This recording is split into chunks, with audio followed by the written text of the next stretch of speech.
ginnaaw biñ leen nuyoo ñu ngi kontaan bu baax ci abonné yi ak like yi tey nag dañuy waxtaan ci mbër yi VIP mbër yi ndeysaan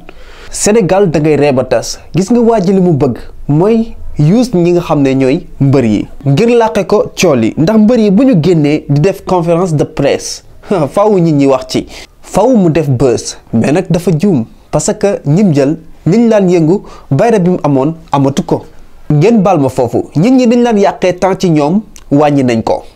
ñi leen bàyyee xel wàññi ko nañ bu baax a baax te aussi tamit manipuler sénégalais yi yombatut xale yi yeewu nañ mag ñi yeewu nañ ñi ëpp ci sénégalais yi dañoo contre nguur gi fi nekk te loolu noonu mën naa def benn jeexintal bu ñaaw ci ñi nga xam ne ñooy mbër yi conséquence bi mu leen indil mën naa waral ñoom ñu ñàkk seeni supporter te xam nañ bu baax a baax supporter li muy def ci seeni carrière gis nga bu ñu ko amul combat duñ ko gaaw a am te boo xoolee ñi ëpp ci ñuy génn di xeex seen àq ak seen yelleef ay jeunes lañ te ñoom ñi leen di bàyyi xel ñi ci ëpp ay jeunes lañ kon mën naa def jeexintal ci ñoom kon ñoom war nañoo def attention bu baax a baax bañ ku leen utiliser ci politique ñu xalaat bu baax a baax ne adduna bi am na yoo xam ne jaru ko gis nga nguur gi ëllëg dafay dem te yéen a fiy des ak population bi te boo xoolee xaajalikoo mu ngi tàmbale am ci seen biir te bu ngeen xaajalikoo seen biir dafay gën a rës li mu waroon a jugee du ko jugee bàyyi leen xel ci loolu bu baax a baax ginnaaw loolu di leen abonné di liker vidéo yi bu baax a baax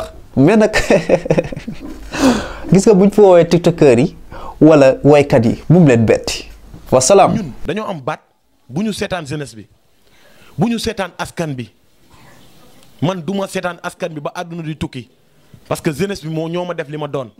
jeunesse bi célébrité yi toog tëj seen gémmiñ jeunesse bee leen def li ñu doon. tout à fait te jeunesse bi maa ngi leen di yeewaat ci benn côté fan yi yéen a ngi gis concert yi ñuy def